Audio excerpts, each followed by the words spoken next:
যেখানে ছিলাম, তো সেখান থেকে শুরু করি। তো আলোচনার এক পর্যায়ে একজন ভাই বলল যে স্পাই হওয়াটার কারণে জাহান্নামে যাবে। তো সে আলোচনাটা আমরা এখন কোরআনের ব্যাখ্যাতীত ভাবে আলোচনাটা করব, কারণ উনি সম্ভবত মানে কাফেরদের ক্ষেত্রে বলেছেন, বা সাধারণত যারা মানে আল্লাহ তাআলা দুই ক্ষেত্রে বলা হয়েছে। একটা হচ্ছে যদি ইসলামের ক্ষেত্রে, ইসলামের খেদমতের ক্ষেত্রে কাফেরদের বিষয় যদি স্পাই হিসেবে কাজ করে, তাহলে কাফেরদের বিরুদ্ধে স্পাই হিসেবে কাজ করে, তাহলে একটা বিষয় এটা আল্লাহ তাআলা পবিত্র কোরআনে অ্যাকসেপ্ট করছে, সেটা আমরা দেখতে পাই। এবং রাসূলুল্লাহ সাল্লাল্লাহু আলাইহি সাল্লামের জীবনীতেও তিনি সেটা তার সাহাবীদের ক্ষেত্রে ঘটাতেন। আর আরেকটা জিনিস যেটা হচ্ছে, তোমরা গুপ্তচারিতা করো না, একজনের বাড়ির কথা আরেকজনের কানে লাগাইও না, বা আরেকজন কি বলে তার পার্সোনাল ডাটা সম্বন্ধে অন্য আরেকজনকে জানাইও না, এটা সম্বন্ধে আল্লাহ তাআলা খুব কড়া নিষেধ করেছে। হ্যাঁ, তো দুই ধরনের ইস্যু আমরা দেখতে পাই। তো প্রথম ইস্যুটা আমি ক্লিয়ার করে দিই, তাহলে আপনাদের মধ্যে ঝামেলাটা আর থাকবে না, ভেজালটা আর থাকবে না। সূরা আনফালের ৮ থেকে আনফাল সূরা ৮ নম্বর সূরার ৬০ নাম্বার আয়াতে যেটা বলা হয়েছে, তোমরা তাদের বিরুদ্ধে প্রস্তুত করো যা কিছু সম্ভব এবং রশি বাঁধা ঘোড়া সেনাবাহিনী, যাতে করে আল্লাহর শত্রু তোমাদের শত্রুকে ভীত করতে পারে। তো এখানে যেটা বলছে যে এখানে শত্রুদের বিরুদ্ধে সব ধরনের প্রস্তুতি নিতে বলা হয়েছে। স্পাইং, গোয়েন্দাগিরিও এই প্রস্তুতির অন্তর্ভুক্ত। তো এটা হচ্ছে তাফসীরের বর্ণনা। আর আল্লাহর আরেকটা হচ্ছে কোরআনে স্পষ্ট নির্দেশ যেটা বলা হয়েছে যে আহ, কাফেরদের ব্যাপারে, যে সূরা হুজরাতের 12 নম্বর আয়াতে, তাজুস বা গোপন অনুসন্ধান নিজ মুসলিম ভাইয়ের বিরুদ্ধে নিষিদ্ধ। মানে হচ্ছে এটা নিজ মুসলিম ভাইদের বিরুদ্ধে নিষিদ্ধ, কাফের শত্রুদের বিরুদ্ধে নয়। এটা সূরা হুজরাতে আল্লাহ তাআলা বর্ণনা করছে। মানে স্পাইং করাটা এটা আল্লাহ তাআলা নিজের মুসলিম ভাইদের জন্য এটা নিষিদ্ধ করছে, কাফেরদের জন্য করে নাই। এখন রাসূলুল্লাহ সাল্লাল্লাহু আলাইহি সাল্লামের জীবনের থেকে আমরা একটু দেখি, বদর যুদ্ধের আগে তিনি কুরাইশদের খবর সংগ্রহের জন্য সাহাবীদের প্রেরণ করেন। খন্দকের যুদ্ধের সময় হুযায়ফা ইবনুল ইয়ামান রাদিয়াল্লাহু আনহু-কে শত্রু শিবিরে গুপ্তচর হিসেবে পাঠান। নবীজি তাকে বলেন যে তুমি গিয়ে ওদের অবস্থা জেনে এসো, কিন্তু কিছু করো না, শুধু দেখো। এটা এটা হচ্ছে রাসূলুল্লাহ সাল্লাল্লাহু আলাইহি সাল্লামের জীবনী থেকে। আচ্ছা, এবার হচ্ছে যেটা বলা হয়েছে যে নেগেটিভ ইস্যুতে, ধরেন হচ্ছে যে আমরা সাধারণত মানে হচ্ছে যে মানুষের সাথে যেটা নিষেধ করা হয়েছে, যেটা আমাদের জন্য নিষেধ করা হয়েছে, মানে পারমিশন দেওয়া হয়নি, সেটা হচ্ছে গিয়ে সূরা হুজরাতের 12 নম্বর আয়াতে, হে ঈমানদারগণ, অনেক ধারণা হতে দূরে থাকো, কারণ কিছু ধারণা পাপ, আর এক পাপ একে অপরের গোপন বিষয় অনুসন্ধান করো না। আর এখানে হচ্ছে সূরা আন-নিসাতে যেটা বলা হয়েছে, তাদের গোপন কথাবার্তায় কোনো কল্যাণ নেই, যদি না তা হয় দান, সৎ কাজ বা মানুষের মধ্যে শান্তির প্রচেষ্টায়। ঠিক আছে? তো এখানে আমরা যেটা বুঝতে পারি যে আল্লাহ তাআলা মানে একটা পজিটিভ ভাবে বলতেছে আর একটা নেগেটিভ ভাবে বলতেছে। পজিটিভ ভাবে প্রথমত মুসলমান মানে মুসলমানদের পক্ষে তুমি যদি এই ধরনের কাজ করো সেটা জায়েজ, যেটা, আর যদি মুসলমানদের বিপক্ষে কাজ করো তাহলে সেটা না জায়েজ। এবং সূরা হুজরাতে যেটা বলা হয়েছে যে 12 নম্বর অধ্যায়, তুমি এটা গোপন গোপন জিনিসটা আর কি, তুমি এটা মানে মানে স্পাইং করো না। স্পাইং শুধু তখন করতে পারবা, মানে গুপ্তচারিতা তখন করতে পারবা যেটা হচ্ছে মানব কল্যাণে, মানুষের ভালোর জন্য। শুধুমাত্র তখনই তুমি স্পাইংটা করতে পারবা, এছাড়া তুমি স্পাইং করতে পারবে না। তো আমরা ক্লিয়ার? R we clear?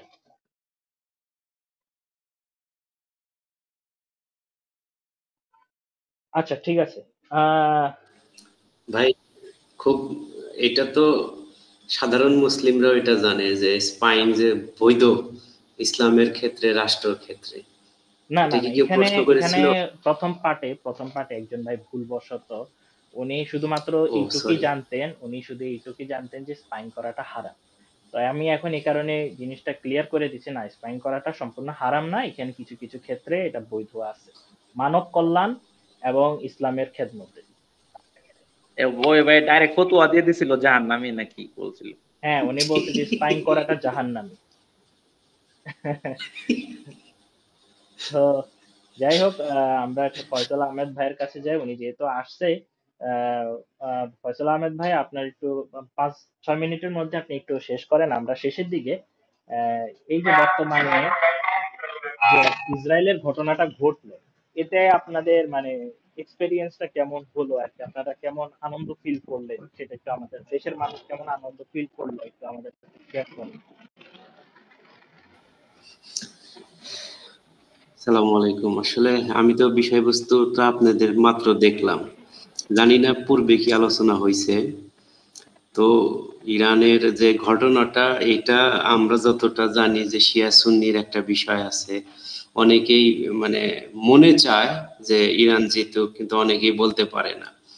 কিন্তু যারা ইসলামী আন্দোলন করে বা ইসলাম সম্পর্কে যাদের ধারণা, ভূ রাজনৈতিক এবং বিশ্বের সমসাময়িক অবস্থা এবং আখেরি জামানা, এবং এটা কি কি বলে, মানে ঊনবিংশ শতাব্দীর শেষ 20 শতকে এসে তো ইরানের এই অবস্থানটা এবং তার যে এই যে যুদ্ধের বিষয়টা, ইসরায়েল ফিলিস্তিনের সাথে যে ব্যবহারটা করছে, এই প্রেক্ষিতে ইরানের সাথে, যেহেতু তারা মুসলমান, তাদেরকে হজের অনুমতিও ইরান, সৌদি সরকার বা তারা যুগ যুগ হাজার হাজার বছর ধরে তারা হজও করতেছে, অবশ্যই তাদেরকে মুসলিম হিসেবে ধরে নিয়েই তাদের প্রতি সহানুভূতি তো আছেই। এবং তাদের প্রতিটা সাফল্যই আমাদেরকে অনুপ্রাণিত করে।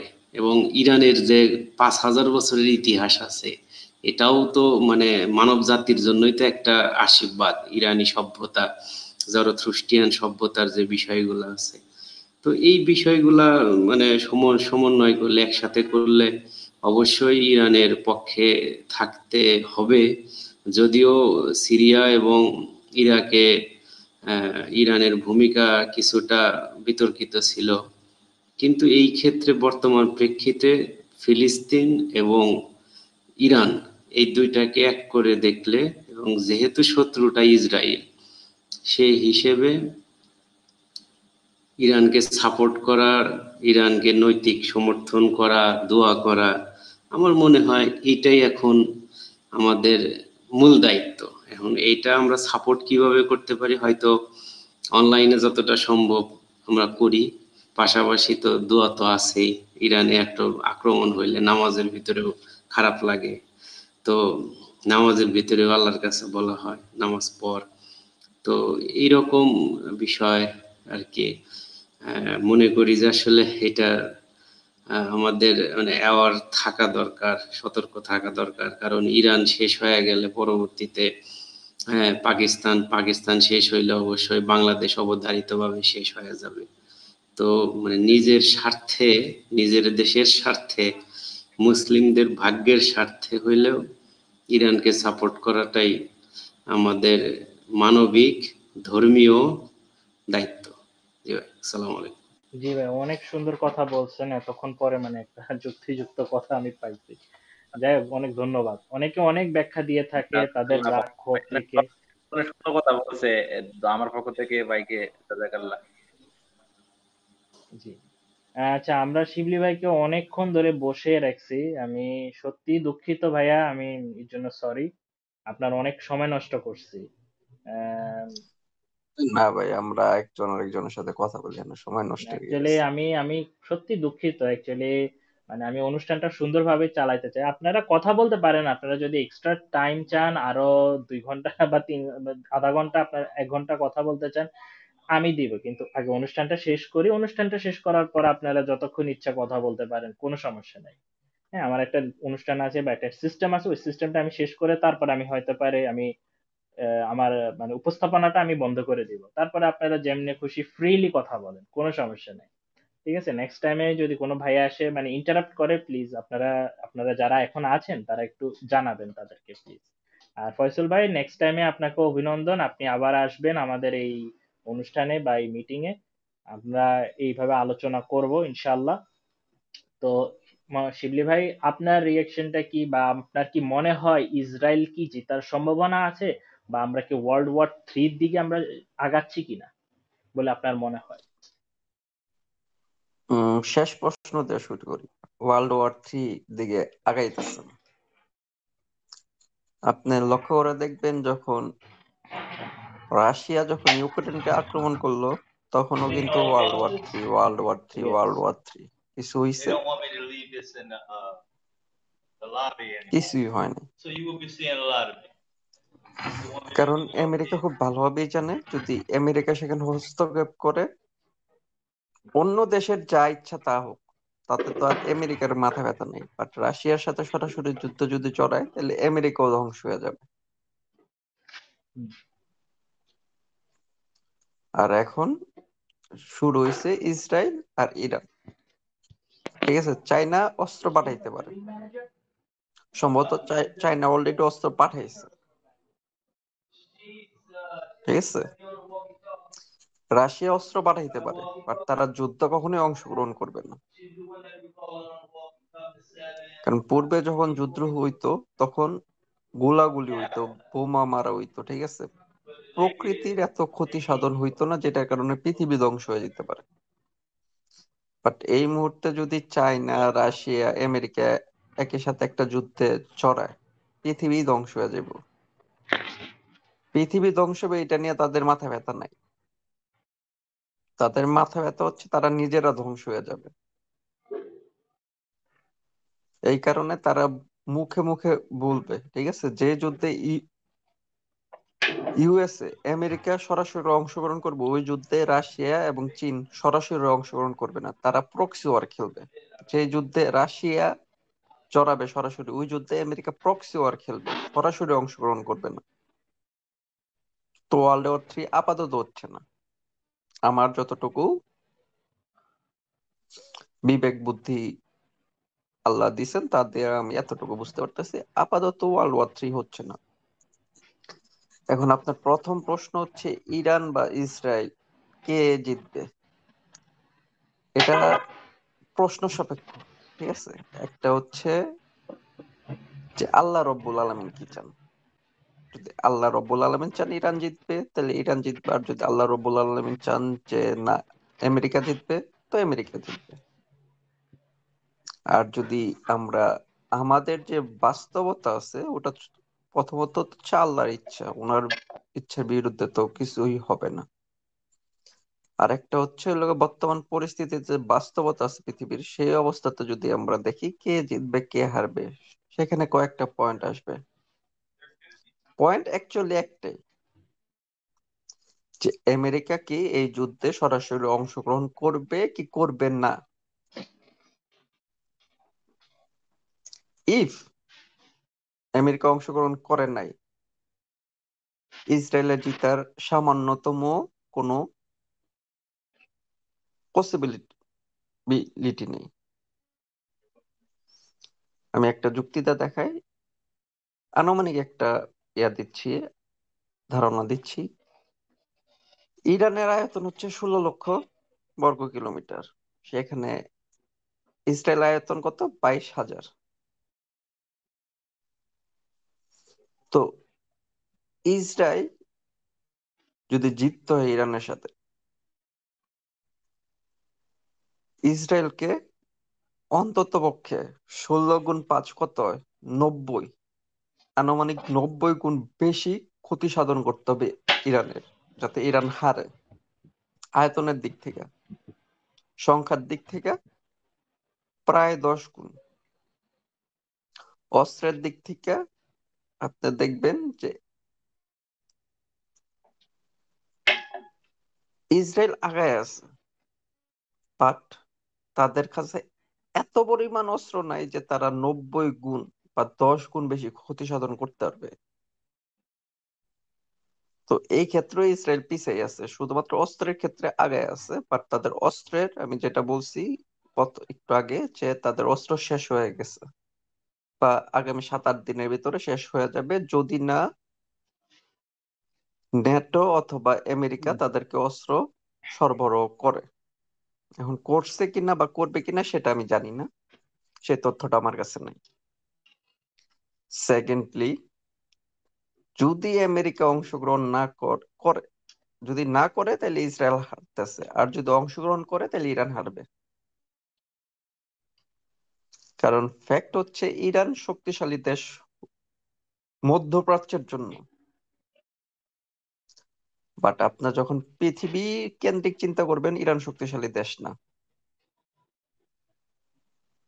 মধ্যপ্রাচ্যের ভিতরে ইরান শক্তিশালী, বাট আপনি ইরানকে তো রাশিয়ার সমকক্ষ মনে করতে পারেন না, বা চীনের সমকক্ষ চিন্তা করতে পারেন না। তো যদি রাশিয়ার সমকক্ষ না হয়, চীনের সমকক্ষ না হয়, তাহলে সে আমেরিকার সমকক্ষ কিভাবে হয়ে যাবে? কারণ আমেরিকা অনেক অগ্রসর আছে যুদ্ধের ক্ষেত্রে, আমেরিকা অনেক অগ্রসর হয়ে আছে, কারণ তাদের টেকনোলজি, তাদের সমরাস্ত্র সব দিক থেকে তারা অনেক আগে আছে। বাট এখন প্রশ্নটা হচ্ছে যে ইসরায়েল জিতবে কিনা, ইরান জিতবে কিনা, এটা প্রশ্ন না। প্রশ্ন হচ্ছে আমেরিকা অংশগ্রহণ করবে কিনা। আর আমার যতটুকু মনে হয় আমেরিকা যুদ্ধ অংশগ্রহণ করতে চাইবে না এবার।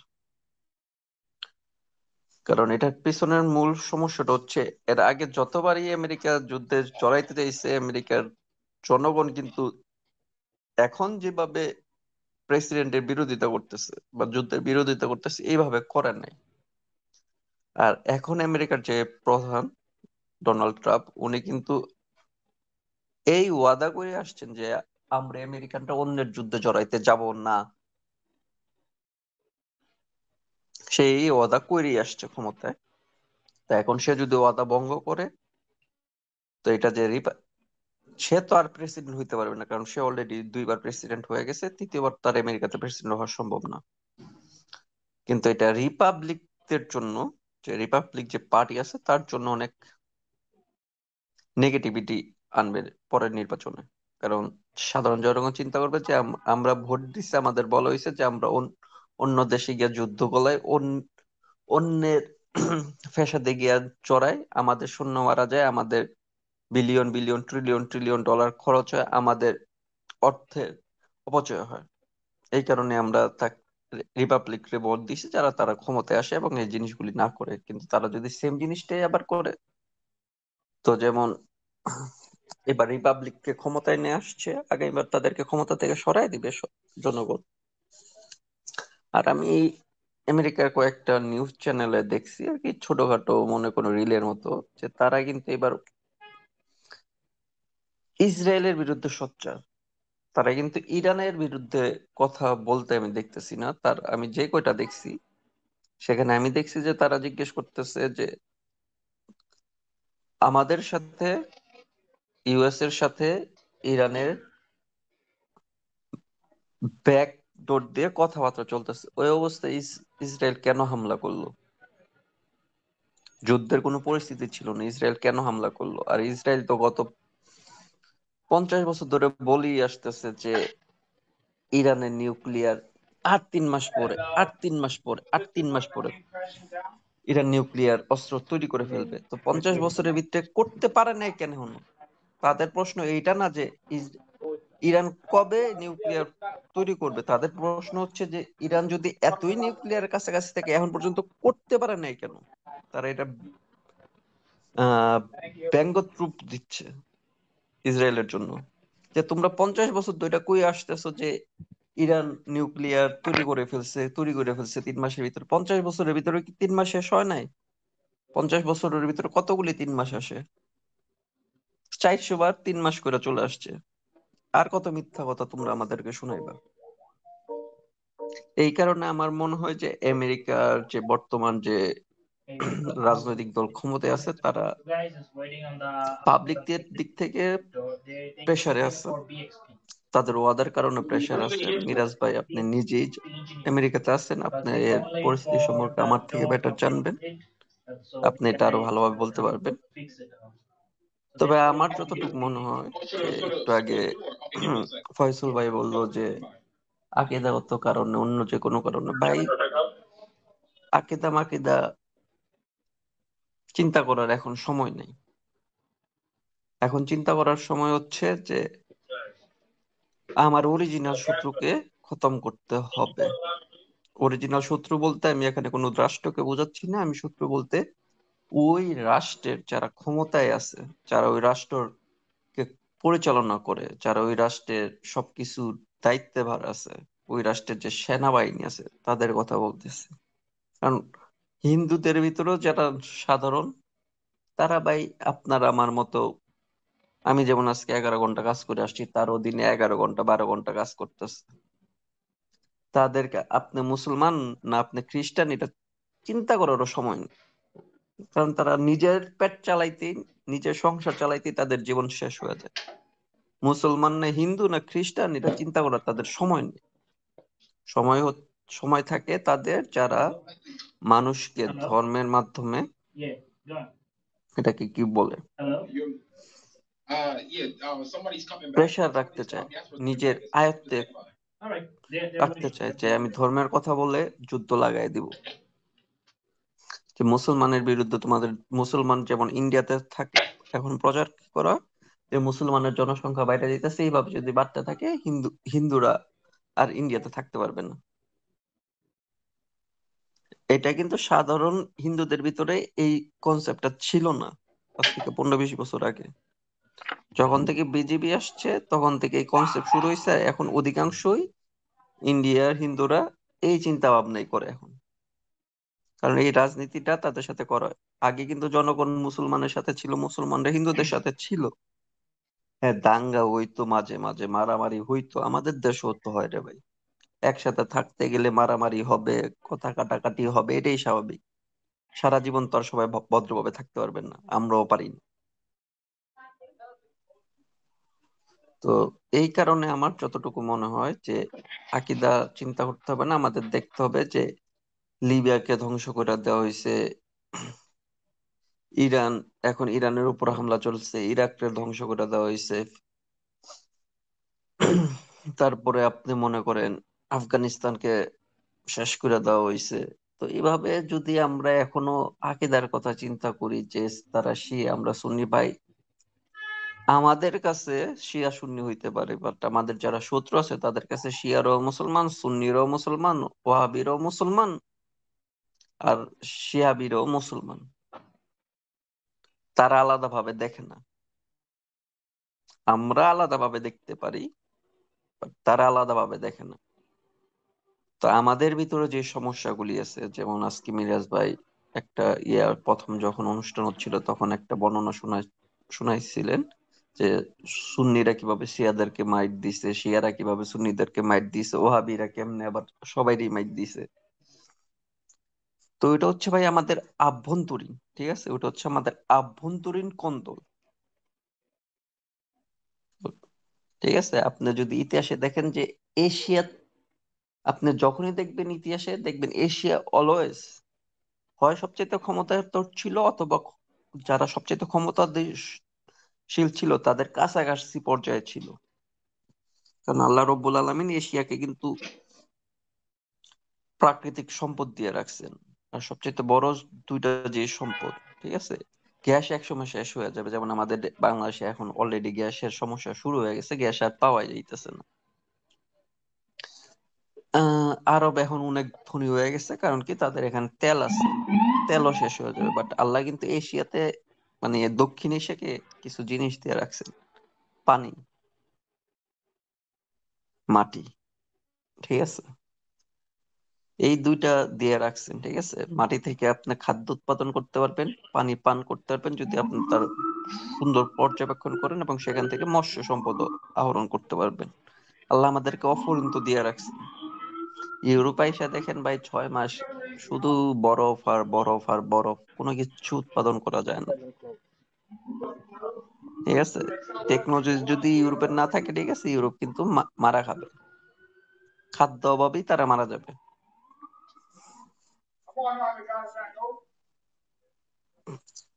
আরব, সেখানে মাটিও নাই, পানিও নাই, তেল শেষ হয়ে গেলে এরা টিকেই থাকতে পারবে না, আর এটা আরবরা জানে যে যখনই তাদের তেল শেষ হয়ে যাবে তারা নিঃশেষ হয়ে যাবে।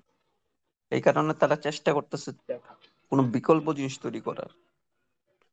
এই যে সৌদির যে যুবরাজ সালমান, সে এখন $1 ট্রিলিয়ন খরচ করে, ঠিক আছে, একটা প্রকল্প নিতেছে, কারণ তারা জানে তেল যখন শেষ হয়ে যাবে তখন তাদের বাঁচার কোনো উপায় থাকবে না। হ্যাঁ, যখন আমার নবী ছিলেন, আমাদের 4 খলিফা ছিলেন, তারা ন্যায়ের পথে ছিলেন, আল্লাহর পথে ছিলেন, তখন আল্লাহর রহমতে, ঠিক আছে, যেখানে মাটিও ভালো, মাটিও নাই, পানিও নাই, সেই জায়গাকেও আল্লাহ, ঠিক আছে, বরকতময় করে দিয়েছিলেন। বাট এখন আর সেটা নাই। তো আমাদের নিজস্ব কন্দল বাদ দিয়ে আগে আমাদের যে বহিরাগত শত্রু আছে, আগে নিজেদের শত্রুকে চিহ্নিত করে শত্রুর বিরুদ্ধে একত্রে মোকাবেলা করতে হবেই রে ভাই। কারণ 2 দিন পরে, ঠিক আছে, ইরান যদি কাবু হয়ে যায়, ইরানের কতটুক পাশে আমরা একটু ম্যাপে দেখেন, ইরান থেকে অনেক দূরে আমরা, বেশি দূরে নাই কিন্তু আমরা, তা আমাদের উপরও আসবে। আজকে যদি আকিদার কথা বলে, ঠিক আছে, ইরানের পাশে গিয়ে আমরা না দাঁড়াই, ঠিক আছে, কালকে যখন আমাদের উপরও হামলা হবে, তখন তারও আকিদার দোহাই দিবে যে আকিদাই ভাই মিলে নাই, আকিদা মিলে নাই, একসাথে যাওয়া যাবে না, তারাও আকিদার দোহাই দিবে। ঠিক আছে, আজকে আলোচনা হচ্ছিল যে স্পাই নিয়ে। স্পাই শত্রুপক্ষ ইউজ করবে, আল্লাহ রব্বুল আলামিন জানেন, এই কারণে স্পাই ইউজ করে আল্লাহ রব্বুল আলামিন শত্রুদের বিপক্ষে আমাদের জন্য কি করছেন, জায়েজ করছেন। হ্যাঁ, কিন্তু ব্যক্তিগত পর্যায়ে করা যাবে না। আমার বউয়ের সাথে আমার কি সম্পর্ক, আমার বাপের সাথে আমার কি সম্পর্ক, আমার ভাইয়ের সাথে আমার কি সম্পর্ক, এইগুলি আপনি খোঁজ খবর নিতে পারবেন না, এটা জায়েজ না। বাট দেশের সাথে, দেশের বিরুদ্ধে আমি কোনো কিছু করতেছি কিনা, ঠিক আছে, আপনি মুসলমান হইলে আপনার বিরুদ্ধে করা যাবে, যে আপনি মুসলমান হওয়ার পরও দেশের বিরুদ্ধে কোনো পরিকল্পনা করতেছেন কিনা। কারণ আপনি তো নামধারী মুসলমান হইতে পারেন, আল্লাহ তো আমাকে আর ওই জ্ঞানটা দেন নাই যে আপনি কি মুখে মুখে মুসলমান না অরিজিনালি মুসলমান, ওই জ্ঞান আমার নাই। তো দেশের ক্ষেত্রে আপনার বিরুদ্ধে আমি স্পাই করতে পারবো। হ্যাঁ, আপনার পারিবারিক জিনিস জানতে যাব না, বাট আপনার দেশের বিরুদ্ধে কিছু করতে চাচ্ছেন কিনা সেটা আমি জানতে চাইতে পারি, বা আমার ধর্মের বিরুদ্ধে কিছু করতে চাচ্ছেন কিনা। তো স্পাই যেহেতু আছে, স্পাই ইউজ করতেই হবে, কারণ শত্রু কখন আমার উপরে হামলা করে আমি তো বলতে পারি না। আমার সমস্যা আমার সমস্যা এটা না যে ইরানে মুসাদের স্পাই আছে, যদি না থাকতো আমার সমস্যা হইতো। তখন আমি চিন্তা করতাম যে ইরানের সরকার কোনো জালিয়াতি করতেছে, দুর্নীতি করতেছে, যে এত কিছু হয়ে যায় এরপরও বলে মুসাদের স্পাই খুঁজে পাওয়া যায় না। যদি না পাওয়া যেত তখন বলতাম হ্যাঁ, এখানে বাটপারি আছে, এখানে দুর্নীতি আছে, এখানে কোনো কিছু চলতেছে। পাওয়া গেছে, আলহামদুলিল্লাহ, স্বাভাবিক। তারা ভালো স্পাই, এটাও আমার কোনো আপত্তি নেই। শত্রুপক্ষের এটা ভালো গুণ, তারা ভালো স্পাই করতে পারে। আমার আপত্তির জায়গা একটা, যে আমাদের স্পাই এমন কার্যকর কাজ করতে পারে না কেন। মানে যত জায়গায় যাই দেখি যে শত্রুরা আমাদের থেকে বেটার, টেকনোলজির দিক থেকে শত্রুরা আমাদের থেকে বেটার, সমস্যার দিক থেকে শত্রুরা আমাদের থেকে বেটার, স্পায়ার দিক থেকে শত্রুরা আমাদের থেকে বেটার, অর্থনৈতিক দিক থেকে শত্রুরা আমাদের বেটার, জ্ঞানের দিক থেকে শত্রুরা আমাদের থেকে বেটার। ভাই আমরা এমন কোনো জায়গা নাই, ঠিক আছে। আকীদাগত দিক বলেন তো, তো আকীদা একটা হচ্ছে আল্লাহর প্রতি আমার আকীদা, আমি আল্লাহরে বিশ্বাস করে, আল্লাহর প্রতি আমার আকীদা, আর তারা বিশ্বাস করে তাদের খোদারে, তাদের তাদের খোদার প্রতি তাদের আকীদা। আপনি মিলাই দেখেন, তাগরটা শক্তিশালী পাইবে, তাগরটা শক্তিশালী পাইবেন, ঠিক আছে। তারা ওইভাবে কাজ করে, এই কারণে তারা আগে যাচ্ছে, ঠিক না। আমরা আমাদের দিনের প্রতি, ঠিক আছে, যে আকীদা থাকা উচিত, নৈতিকতা থাকা উচিত, যেভাবে করা উচিত দিনের জন্য আমাদেরকে, ঠিক আছে, আমরা করতেছি না, তারা কিন্তু করতেছে, ইহুদিরা করতেছে রে ভাই। ছোট্ট একটা জায়গা পাইছিল ওটারে, ঠিক আছে, নিজেকে দিন প্রতিষ্ঠা করার লেগে, ঠিক আছে, যেইটা করা দরকার সেটাই করতেছে। রাশিয়ার লগে হাত মিলাইতে হলে রাশিয়ার লগে গিয়ে মিলাইবো, আমেরিকার লগে হাত মিলাইতে হলে আমেরিকার লগে গিয়ে মিলাইবো, ঠিক আছে। সার্চ করে দেখেন যে 71-এ, ঠিক আছে, আমরা মুক্তিযুদ্ধে যখন করতে গেছিলাম, আমাদের দেশকে সর্বপ্রথম কে স্বীকৃতি দিছিল, সার্চ করে দেখেন যে ইসরায়েল। সর্বপ্রথম কে স্বীকৃতি দিছিল। ইসরায়েল। হম। ইসরায়েল তো তারা স্বীকৃতি নিজের দিয়েছিল, সাথে, কিন্তু আমরা অ্যাকসেপ্ট করিনি। কিন্তু ভুটান আমরা আমাদেরকে করিনি অ্যাকসেপ্ট, ভাই। আমরা করি নাই, ভুটান দিয়েছিল, আমরা অ্যাকসেপ্ট করছিলাম। হ্যাঁ, তো এখানে শিক্ষণীয় বিষয়টা কি, যে অ্যাকসেপ্ট করা না করা ওটা ফ্যাক্ট না, ফ্যাক্ট হচ্ছে যে ইসরায়েল ইহুদি রাষ্ট্র হওয়ার পরও কেন মুসলিম রাষ্ট্রকে স্বীকৃতি দিচ্ছে।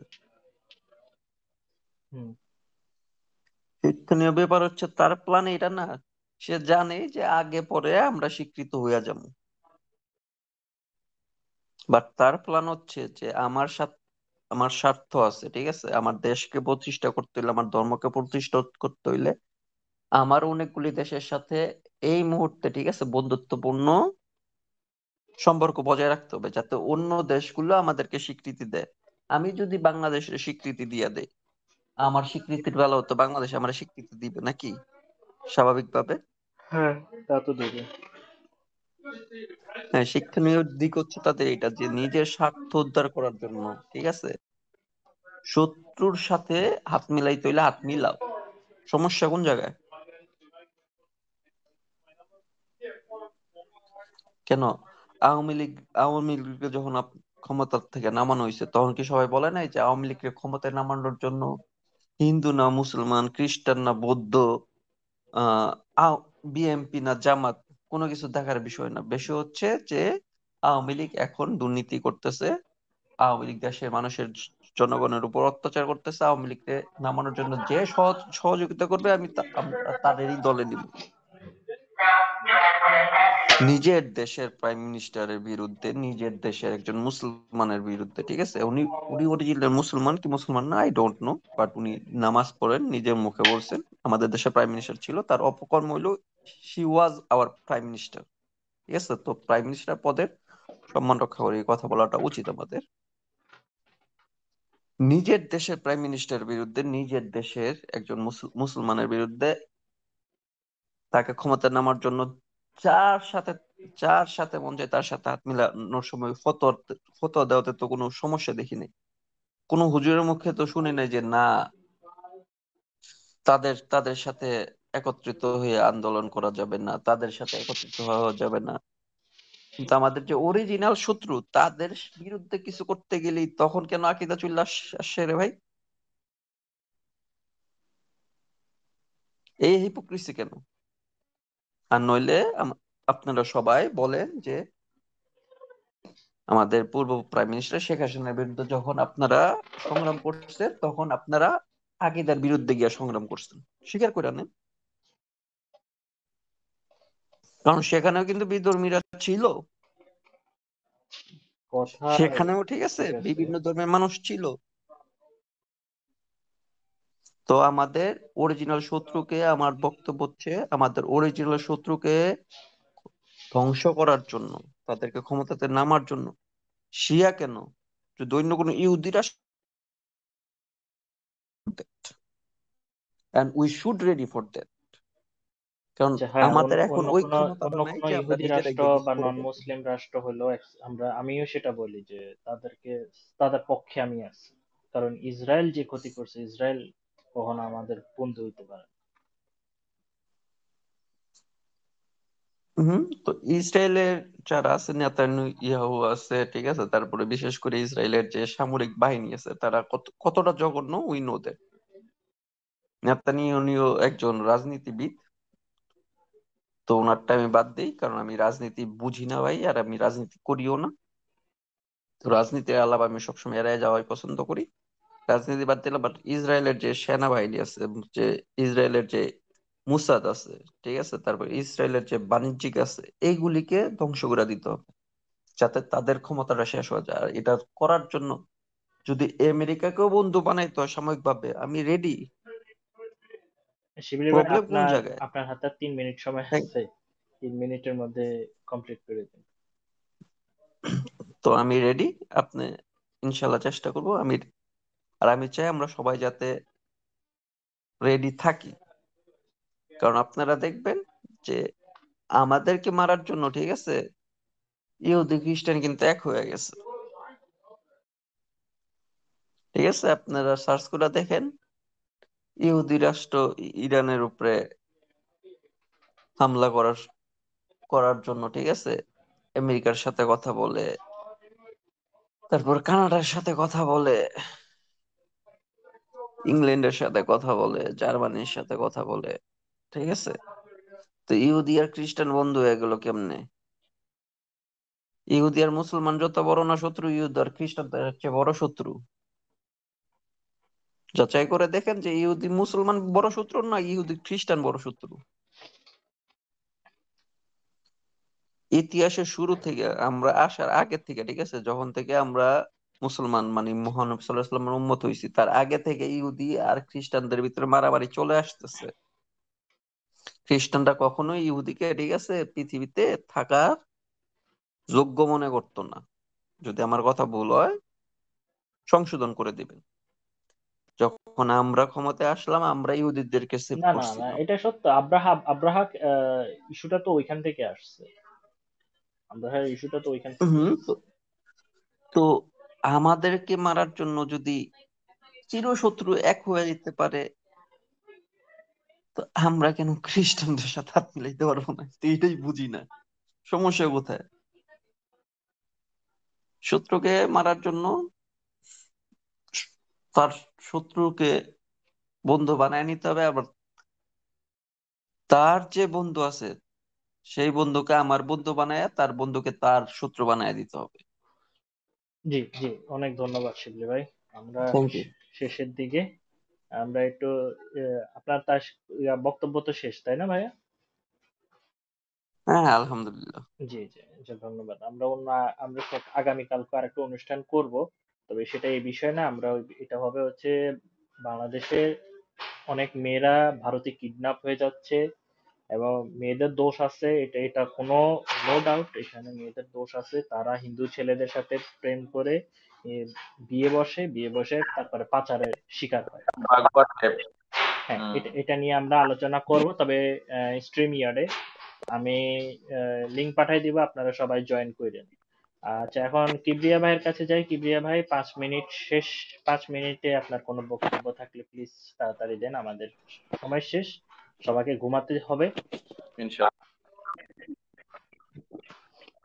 আমার আমি বুঝতে পারছি আমার রুমের সবাই ঘুমাই গেছে, আর আমি আপনাকে আমার মনের কথা এবং ইসরায়েলি ইরান বর্তমান নিয়ে একটা লেখা পাঠাইছি আপনারে, বড় ভাই মেহেদি ভাই লিখছে, হুম, সদ্য বড় ভাই। এটাই আমার বক্তব্য, এটা পরে পরে শোনান, আপনার পার্সোনালি পাঠাইছি। আর আমি এ বিদায় নিচ্ছি আগেই, এই লেখা পড়া শেষ হলে আমি চলে যাবো, মানে রুমের সবাই ঘুমাই গেছে তো, আচ্ছা, লেখাটা পড়েন। এটা কি আমি পড়বো? আচ্ছা, ঠিক আছে, আমি এটাই দেখি। আমার বক্তব্য, আচ্ছা, লেখাটাই আমি যা বলবো এটাই বক্তব্য। এটাই বক্তব্য না? আচ্ছা আচ্ছা, আমাদের গ্রুপে পাঠাইছে। সিরিয়াতে আসাদ, পাঠাইছি। আমার ইয়াতে, আচ্ছা আচ্ছা আচ্ছা, ঠিক আছে, আমাকে পাঠাইছেন, রাইট? এখান থেকে শুরু করেন এটা। হ্যাঁ হ্যাঁ হ্যাঁ আসাদ সরকার, আসাদ সরকার। হ্যাঁ হ্যাঁ, এখান থেকে শুরু হয়েছে এটাই, এই আর্টিকেলটাই। আচ্ছা ঠিক আছে। সিরিয়াতে রেজিম টিকে থাকলে ভালো হতো। আসাদ রেজিম থাকলে ইরান এখন বেনিফিট পাইতো, এটা সত্য। বাট শুধু এই কারণে আসাদ টিকে থাকলে ভালো হতো যদি বলেন, তাহলে উম্মা বোধে ঘাপলা আছে। আপনি ফিলিস্তিন এর পক্ষে তাদের জন্য কষ্ট পাচ্ছেন কারণ তারা মুসলমান, রাইট? সিরিয়ার মুসলমানরা কি উম্মার অংশ না? নেতানিয়াহু পবিত্র ভূমিতে যে রক্ত ঝরিয়েছে তার চেয়ে বেশি মুসলমানরা বাশার আল আসাদের হাতে হয়েছে। ভাই, আমি শুরুতেই বলছিলাম, বাশার আল আসাদের খুন খারাপি নিয়ে আমি কিন্তু বক্তব্য দিয়েছিলাম। আমি আপনাকে ভিডিও পাঠাবো, বাশার আল আসাদ, তার আচ্ছা, এটা বাবা কন্টিনিউ আসিফ আল আসাদ। বন্ধ হয়ে যাবে, কন্টিনিউ হ্যাঁ করেন এটা। হ্যাঁ। তারপরে হচ্ছে আমি এটা এখনো, সরি, একটা বিষয় ক্লিয়ার থাকা জরুরি। সরি, এখন ফিলিস্তিন দখল মুক্ত হলে আপনার ভালো লাগবে না, অবশ্যই লাগবে। তাহলে সিরিয়ার মুসলিমরা নরপশু বাশারের হাত থেকে মুক্ত হয়েছে, সেটাতে আপনি খুশি না কেন? সিরিয়ার বর্তমান রেজিমের মডারেট পরিকল্পনা নিয়ে সমালোচনার হতে পারে, কিন্তু তাতে সিরিয়ার মুসলমানদের মুক্তির আনন্দ ম্লান হয়ে যায় না। আর একটা বিষয় ক্লিয়ার থাকা জরুরি, ইসরায়েল বিরুদ্ধে কোনো যদি ইসরায়েল বিরুদ্ধে কোনো যদি কিন্তু ছাড়াই আমরা ইরানকে সমর্থন করি, ইরান যেন যুদ্ধটাকে চালিয়ে যেতে পারে, তার জন্য মুসলিম উম্মার কাছ থেকে সব ধরনের সাপোর্ট তাদের প্রাপ্য। ইরানের জায়গা রাশিয়ার সাথে ইসরায়েলের যুদ্ধ বাধ্যতা আমরা বাধ্যত আমরা রাশিয়াকে সাপোর্ট করতাম। এখানে আকীদা ইস্যুটা টেনে আনার কোনো দরকার নেই। আচ্ছা, তবে ইরান যুদ্ধে ভালো করতে থাকলে অনেক সুন্নি মুসলমানের শিয়া মতাদর্শের দিকে ঝুঁকে যাওয়ার সম্ভাবনা থাকে। এই জন্যে যুদ্ধে ফুল সাপোর্ট বজায় রেখেও শিয়া আকীদায় কুফরি এলিমেন্ট গুলো আছে, সেগুলো সাধারণ মানুষের সামনে আনাও জরুরি। কুফরের সাথে আকীদার ঐক্য সম্ভব না ভাই, তবে রাজনৈতিক ঐক্য হতে পারে। উম্মাতুল মুমিনিন এবং কিছু সাহাবায়ে কেরাম রাদিয়াল্লাহু তাআলা আনহুমদের যারা কাফের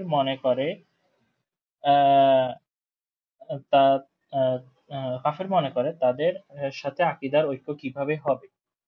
তবে বিষয়গুলো নিয়ে কথা বললেও এমন ভাবে বলা উচিত তা ইসরায়েলের সাথে যুদ্ধে মানুষকে ইরানের পক্ষে থাকতে নিরুৎসাহিত না করে, যেন ইসরায়েলের বুকে মিসাইলগুলো উৎক্ষেপণ করা থেকে বিরত না রাখতে পারে। ডক্টর মেহেদী হাসান। আচ্ছা, এখানে ভদ্রলোক যেটা বুঝাইছে যে আমরা রাজনৈতিকভাবে ইরানকে আমরা সাপোর্ট করব, কিন্তু ইরানের যে প্রক্সি আসাদ, তার কথা ভুললে চলবে না। সেই ব্যাপারেও আমাদেরকে সতর্ক থাকতে হবে। উনি সতর্কতা বলছেন। আমি এখন বর্তমানে ইসরায়েল আজ পর্যন্ত যত মুসলমান হত্যা করছে তার চেয়ে বেশি সিরিয়াতে মুসলিম হত্যা করছে এই শিহাদের মাধ্যমে, এটা উনি বুঝাইছে। আবার রাজনৈতিক ভাবে ঐক্যর কথা বলছে শিহাদের সাথে। হ্যাঁ, সেটা ঠিক আছে। বর্তমানে ইহুদিরা যেটুক মারছে,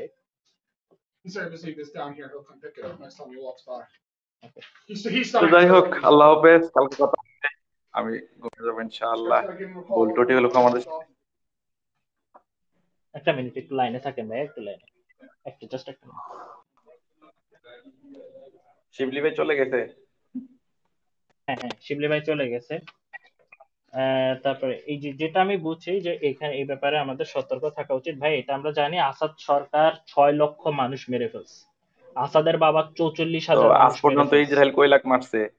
ইসরায়েল থেকে বেশি মারছে মুসলমানকে। তো আকীদার প্রশ্ন আসে না কিভাবে? না, সেটা ঠিক আছে, আপনার কথা ঠিক আছে, এটা ঠিক আছে। সবকিছু উদাসীন হলে চলবে না, মানে সব জায়গাতে মানে উদারপন্থীতা চলে না। না, ঠিক আছে, আপনার কথা ঠিক আছে, কিন্তু আমিও যতটুকু বুঝতে পারি যে রাজনৈতিক ক্ষেত্রে এখানে আমি জিনিসটা বুঝাইতে চাই। রাজনৈতিক এক জিনিস, আকীদার ঐক্য আরেক জিনিস, বুঝতে হবে। এটা আলাদা করে চলবে, আরেক জিনিস। ঠিক আছে, এখন শিবলি ভাইও আমার যতটা মনে হয় তিনি রাজনৈতিক ক্ষেত্রেই বুঝাইছে। আমার যতটা মনে হয় রাজনৈতিক ক্ষেত্রে আমরা এখন সেটাই করতেছি আর কি। আপনি যেটা বলছেন সেটা শুধু আপনার একার কথা না ভাই, এটা আমাদের গোটা সুন্নি মুসলমান, সুন্নি কমিউনিটি, গোটা বাংলাদেশের মানুষ যারা ইসলাম প্রেমী, যেভাবে বড় হয়েছে বাপ মার দ্বারা, যেভাবে শিখছে, এটা আমাদের প্রত্যেকেরই ভাই বুঝ আছে। আমরা এতটা নির্বোধ না, এতটা মানে গাফিল হয়ে যায়নি যে আমরা এই ভুলের সিদ্ধান্ত নিব। ভাই এটা হচ্ছে তাদের জন্য ভাই, যারা গোমরা হবে। আল্লাহ বলছে, আমি বিদায় নিয়ে নিচ্ছি ভাই, সরি ভাই, বিদায় নিয়ে নিচ্ছি। আল্লাহ হাফেজ। যারা গোমরা হবে তারা গোমরা হয়ে যাবে, আর যারা আল্লাহর পথে থাকবে তারা অবশ্যই আল্লাহর পথে থাকবে। তো এটা আল্লাহর উপর নির্ভর করছে। তবে দোয়া করি ইনশাআল্লাহ মুসলমানদের বিজয় হোক। আজকে এই পর্যন্তই। আগামীকালকে ইনশাআল্লাহ আবার দেখা হবে না। আসসালামু আলাইকুম ওয়া রাহমাতুল্লাহি ওয়া বারাকাতুহু।